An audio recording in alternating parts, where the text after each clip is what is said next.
What gives rulers the right to govern? Who decides how power is shared? And how can a society truly meet the needs of its people?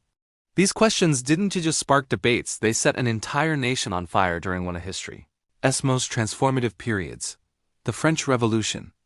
By the late 18th century, Europe was undergoing a massive intellectual and cultural shift known as the Enlightenment. Philosophers championed reason over blind faith, and artists celebrated individual freedom. New ideas about rights, equality, and governance were spreading rapidly, thanks in part to the rise of the middle class and the spread of printed materials. Across the Atlantic, the American Revolution had already turned a colony into a new kind of republic, inspiring change across Europe. And yet, in France, a nation rich in culture, land, and power society was still locked in an outdated structure called the Ancien Regime, divided into three rigid classes known as the estates. The first estate consisted of the Catholic clergy. The second estate was made up of the nobility. And the third estate included everyone else: merchants, craftsmen, and more than 20 million peasants.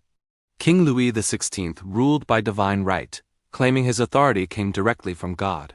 The clergy and nobility enjoyed massive privileges. They were exempt from many taxes, owned vast lands, and held powerful positions. Meanwhile, the third estate carried the burden of nearly all taxation. During poor harvests, peasants were often left with almost nothing, while the elite lived in unimaginable luxury. Financial trouble was closing in fast. Decades of war with England and France as costly support for the American Revolution had emptied the treasury. In an attempt to fix the crisis, Louis XVI appointed Jacques Necker as finance minister. Necker proposed taxing the privileged classes and won public support by publishing government accounts, an unprecedented act of transparency. But the king's court resisted these reforms fiercely. Desperate for solutions, the king summoned the Estates General in 1789, a gathering of representatives from all three estates. It hadn't met in 175 years.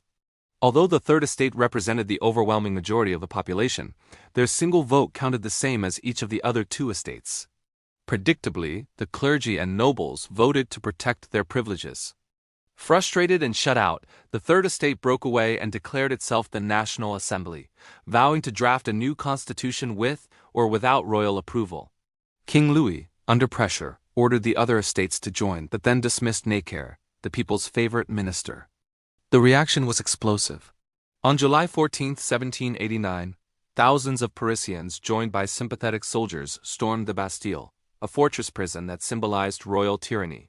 This moment marked the beginning of the revolution. As the movement spread across the countryside, the feudal system was dismantled, and the National Assembly issued the Declaration of the Rights of Man and of the Citizen. This groundbreaking document proclaimed that rights and freedoms were universal, and governments existed to protect, not suppress them. Many nobles fled abroad, calling on foreign monarchs to crush the uprising. Meanwhile, Louis XVI, still technically king under a new constitutional monarchy, feared for his life. In 1791, he attempted to flee France but was captured. His failed escape destroyed the last remnants of trust between the people and the crown. The royal family was imprisoned, and Louis was tried for treason. In January 1793, the once sacred monarch was publicly executed by guillotine, signaling the end of 1,000 years of monarchy and the birth of the First French Republic, carrying the motto Liberté, Égalité, Fraternité. 9 months later, Queen Marie Antoinette, infamous among the people as Madame Deficit, met the same fate. But the revolution didn't settle into peace. Radical factions emerged. The Jacobins, led by Maximilien Robespierre, launched the Reign of Terror, executing tens of thousands of suspected enemies in the name of defending the revolution. Meanwhile, European monarchies united to crush the French uprising, fearing its spread. Amid this chaos, a brilliant military commander, Napoleon Bonaparte, seized power, promising to defend revolutionary ideals. He crowned himself emperor, ushering in a new era for France.